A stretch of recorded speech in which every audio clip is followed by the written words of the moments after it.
নমস্কাৰ আমাৰ ইউটিউব চেনেলটোলৈ আপোনালোক সকলোকে স্বাগতম জনাইছো এই ভিডিঅ'টোত আমি ডিসকাস কৰিম জেনাৰেল নলেজৰ ওপৰত এই সিৰিজটোত আমি সাধাৰণ জ্ঞানৰ সৰ্বমুঠ 10000টা কোৱেশ্চন ডিসকাস কৰি আছো এইটো হৈছে পাৰ্ট 7 যদি আমাৰ ভিডিঅ'সমূহ ভাল পায় লগৰ বন্ধু-বান্ধৱীৰ সৈতে শেয়াৰ কৰিব যোনে আগন্তুক এক্সামৰ কাৰণে প্ৰিপাৰেচন কৰি আছে আৰু যদি চেনেলটো এতিয়ালৈকে সাবস্ক্ৰাইব কৰা নাই সাবস্ক্ৰাইব কৰি লব তেতিয়া হলে আজিৰ ভিডিঅ'টো ষ্টাৰ্ট কৰো আহক প্ৰথম কোৱেশ্চন বিহুৱা ডেকাই ককালত বন্ধা কাপোৰখনৰ নাম কি অপচন এ গামোচা বি হাছটি সি টঙালি ডি চেলেং ইয়াৰ শুদ্ধ উত্তৰটো হ'ব টঙালি বিহুৱা ডেকাই ককালত বন্ধা কাপোৰখনৰ নাম হৈছে টঙালি কোৱেশ্চন নম্বৰ 2 কোনখন অসমীয়া মাহেকীয়া আলোচনী 50 বছৰ সম্পূৰ্ণ কৰিছে অপচন এ প্ৰান্তিক বি বিস্ময় সি গৰিয়সী ডি হাতখৰি ইয়াৰ শুদ্ধ উত্তৰটো হ'ব গৰিয়সী মাহেকীয়া আলোচনীখনে 50 বছৰ সম্পূৰ্ণ কৰিছে কোৱেশ্চন নম্বৰ 3 অসম সাহিত্য সন্মিলনৰ প্ৰথম অধিৱেশনৰ সভাপতি কোন আছিল অপচন এ ৰোহিণীকান্ত হাতীবৰুৱা বি কমলউদ্দিন আহমেদ সি লক্ষীধৰ শৰ্মা ডি লক্ষ্মীনাথ বেজবৰুৱা ইয়াৰ শুদ্ধ উত্তৰটো হ'ব লক্ষ্মীনাথ বেজবৰুৱাই আছিল অসম সাহিত্য সন্মিলনৰ প্ৰথম অধিৱেশনৰ সভাপতি পৰৱৰ্তী প্ৰশ্ন অসম উপত্যকা সাহিত্য বঁটা লাভ কৰা প্ৰথম গৰাকী অসমীয়া কোন অপচন এ হোমেন বৰগোহাঁই বি নৱকান্ত বৰুৱা সি ভৱেন্দ্ৰনাথ শইকীয়া ডি নীলমণি ফুকন ইয়াৰ শুদ্ধ উত্তৰটো হ'ব ভৱেন্দ্ৰনাথ শইকীয়া অসম উপত্যকা সাহিত্য বঁটা লাভ কৰা প্ৰথম অসমীয়া হৈছে ভৱেন্দ্ৰনাথ শইকীয়া নম্বৰ 5 শদিয়াখোৱা গোহাঁই পদ কোন আহোম ৰজাৰ ৰাজত্বকালত সৃষ্টি হৈছিল অপচন এ স্বৰ্গদেউ চহুংমুং বি স্বৰ্গদেউ ৰুদ্ৰসিংহ সি স্বৰ্গদেউ প্ৰতাপ সিংহ ডি তেওঁলোকৰ কোনোটোৱে নহয় ইয়াৰ শুদ্ধ উত্তৰটো হ'ব স্বৰ্গদেউ চহুংমুঙৰ ৰাজত্বকালতেই শদিয়াখোৱা গোহাঁই পদটোৰ সৃষ্টি হৈছিল কোৱেশ্চন নম্বৰ 6 পানিপতৰ দ্বিতীয় যুদ্ধ কাৰ মাজত হৈছিল অপচন এ বাবৰ আৰু লৰি বি আকবৰ আৰু হেমু সি মোগল আৰু ব্ৰিটিছ ডি আকবৰ আৰু লৰি ইয়াৰ শুদ্ধ উত্তৰটো হ'ব আকবৰ আৰু হেমু পানিপথৰ দ্বিতীয় যুদ্ধ আকবৰ আৰু হেমুৰ মাজত হৈছিল কোৱেশ্চন নম্বৰ 7 মাদ্ৰাজৰ প্ৰতিষ্ঠাপক কোন আছিল option A Francis Day B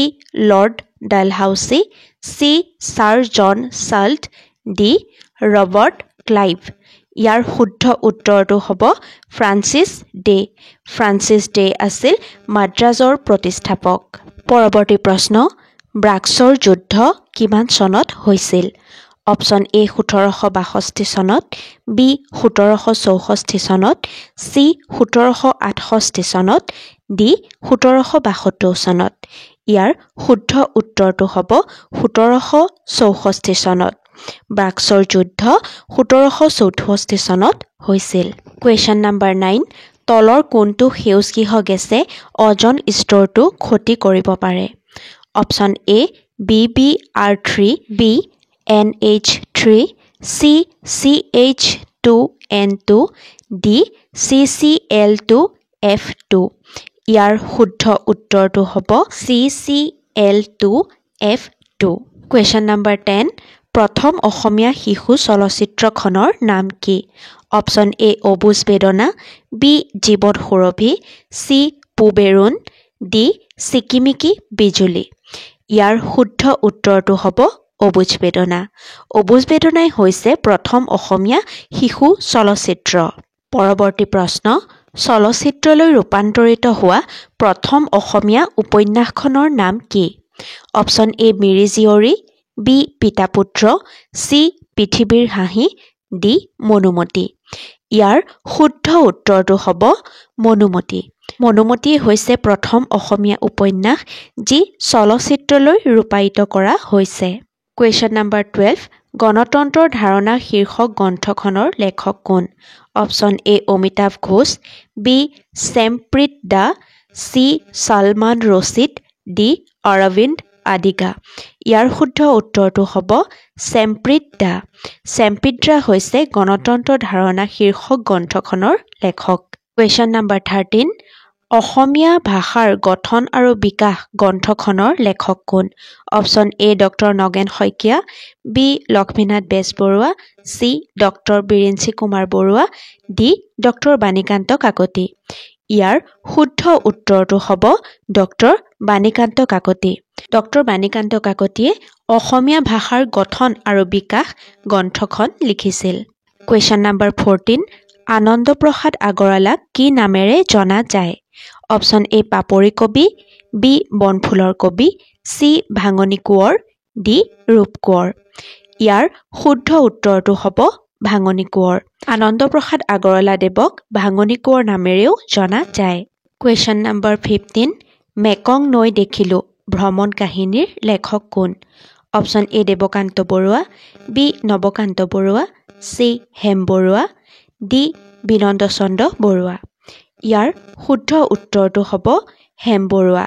Hem বৰুৱাই হৈছে মেকং নৈ দেখিলো উক্ত ভ্ৰমণ কাহিনীটোৰ লেখক। কুৱেশ্যন নম্বৰ 16, সত্যসন্ধা কাৰ পত্নী আছিল? Option A Madhav Kandali, B Kusumbar Bhuyan, C Sheela Roy, D Lachit Borphukan. ইয়াৰ শুদ্ধ উত্তৰটো হ'ব কুসুম্বৰ ভূঞা। কুসুম্বৰ ভূঞাৰ পত্নী আছিল সত্যসন্ধা, অৰ্থাৎ শ্ৰীমন্ত শংকৰদেৱৰ মাতৃৰ নাম আছিল সত্যসন্ধা আৰু পিতৃৰ নাম আছিল কুসুম্বৰ ভূঞা। কুৱেশ্যন নম্বৰ 17, কোন তাৰিখে শিল্পী দিৱস পালন কৰা হয়? অপশ্যন এ 11 জানুৱাৰী, বি 17 জানুৱাৰী, চি 21 জানুৱাৰী, ডি 31 জানুৱাৰী। ইয়াৰ শুদ্ধ উত্তৰটো হ'ব 17 জানুৱাৰী। 17 জানুৱাৰী তাৰিখে শিল্পী দিৱস পালন কৰা হয়। পৰৱৰ্তী প্ৰশ্ন, লিটিকাই, নুমল, পাচনি আৰু চিকৰপতি নিকৰপতি কি? অপশ্যন এ সাধু, বি উপন্যাস, চি নাট, ডি চাৰি বন্ধু। ইয়াৰ শুদ্ধ উত্তৰটো হ'ব নাট, অৰ্থাৎ নাটক। কুৱেশ্যন নম্বৰ 19, তলৰ কোনখন গ্ৰন্থ মাধৱ কন্দলীৰ ৰচনা নহয় বুলি সন্দেহ হয়? Option A Devajit, B Ramayan, C Tamradhwaj Yuddha, D ৰাজহুৱা কাব্য। ইয়াৰ শুদ্ধ উত্তৰটো হ'ব দেৱজিৎ। কুৱেশ্যন নম্বৰ 20, ভাগৱতৰ একেবাৰে চমু সংস্কৰণৰ গ্ৰন্থখন কি? অপশ্যন এ ভক্তি Ratnakar, B Gunamala, C আদিপাতন, D ভক্তি Pradip.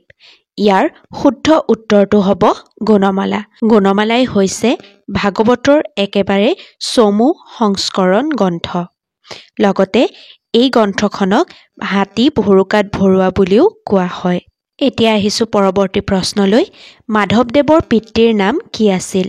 Option A Gobindagiri Bhuyan, B Kusumbar Bhuyan, C Narayan Thakur, D Bhabananda. ইয়াৰ শুদ্ধ উত্তৰটো হ'ব গোবিন্দগিৰি ভূঞা। গোবিন্দগিৰি ভূঞাই আছিল মাধৱদেৱৰ পিতৃ। কুৱেশ্যন নম্বৰ 22, মাধৱদেৱৰ ৰচনা হিচাপে সন্দেহজনক গ্ৰন্থখন কি? Option A গুপ্তসাৰ, B Rajasuya, C ভোজন বিহাৰ, ডি নামঘোষা। ইয়াৰ শুদ্ধ উত্তৰটো হ'ব গুপ্তসাৰ। কুৱেশ্যন নম্বৰ 23, চন্দ্ৰকুমাৰ আগৰৱালাই অসমীয়া নামৰ কাকতখন কেতিয়া উলিয়ায়? Option A 1918, B 1922, C 1874, D 1907। ইয়াৰ শুদ্ধ উত্তৰটো হ'ব 1918। চন্দ্ৰকুমাৰ আগৰৱালাই 1918 চনত অসমীয়া নামৰ কাকতখন উলিয়াইছিল। কুৱেশ্যন নম্বৰ 24, বিজুলী কাকতৰ সম্পাদক কোন আছিল? Option A Ambikagiri Raichoudhury, B Satyanath Barua, C Padmanath Gohain Barua, D Gunabhiram Barua. ইয়াৰ শুদ্ধ উত্তৰটো হ'ব গুণাভিৰাম বৰুৱা। গুণাভিৰাম বৰুৱাই আছিল বিজুলী কাকতৰ প্ৰথম সম্পাদক। কুৱেশ্যন নম্বৰ 25, শংকৰদেৱৰ কোনখন গ্ৰন্থক অসমৰ মৌচাক বুলি কোৱা হয়? অপশ্যন এ কুৰুক্ষেত্ৰ, বি ভক্তি প্ৰদীপ, চি ৰাম বিজয়, ডি কীৰ্তন। ইয়াৰ শুদ্ধ উত্তৰটো হ'ব কীৰ্তন। কীৰ্তন গ্ৰন্থখনক অসমৰ মৌচাক বুলি কোৱা হয়। কুৱেশ্যন নম্বৰ 26 কোন চনত ডক্টৰ নিৰ্মলপ্ৰভা বৰদলৈ জন্ম হৈছিল? Option A 1933, B 1939, C 1947, D 1937।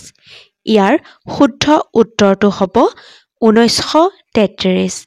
1933 চনত ডক্টৰ নিৰ্মলপ্ৰভা বৰদলৈ জন্ম হৈছিল।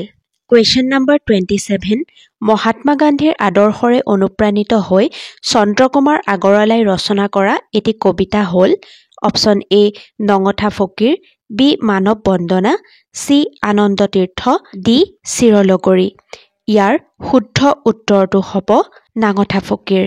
কুৱেশ্যন নম্বৰ 29 ভাৰত আৰু পাকিস্তানৰ মাজত আটাইতকৈ সৰু সীমা ভাগ কৰা ৰাজ্য কোনখন? Option A Rajasthan, B Gujarat, C Punjab, D Kashmir. ইয়াৰ শুদ্ধ উত্তৰটো হ'ব ৰাজস্থান। ৰাজস্থানেই হৈছে এনেকুৱা এখন ৰাজ্য যি ভাৰত আৰু পাকিস্তানৰ মাজত আটাইতকৈ সৰু সীমা ভাগ কৰে। Question number 30 the telecom regulatory authority of India কেতিয়া স্থাপন কৰা হৈছিল? Option A 1992, B 1995, C 1966, D 1997। ইয়াৰ শুদ্ধ উত্তৰটো হ'ব 1997। 1997 চনত the telecom regulatory authority of India স্থাপন কৰা হৈছিল।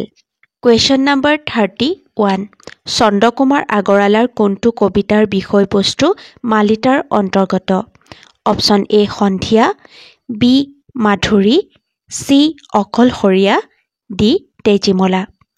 এই কুৱেশ্যনটোৰ আনচাৰ আপোনালোকে মোক কমেণ্ট বক্সত কমেণ্ট কৰি জনাব। বাকী আজি ভিডিঅ'টো কেনেকুৱা পালে চাই সেইটো জনাবলৈ নাপাহৰিব। ঠিকে আছে, আজি আমি জেনেৰেল নলেজৰ কেইটামান কুৱেশ্যন আনচাৰ ডিছকাছ কৰিলোঁ। এই ভিডিঅ'টোত ইমানেই।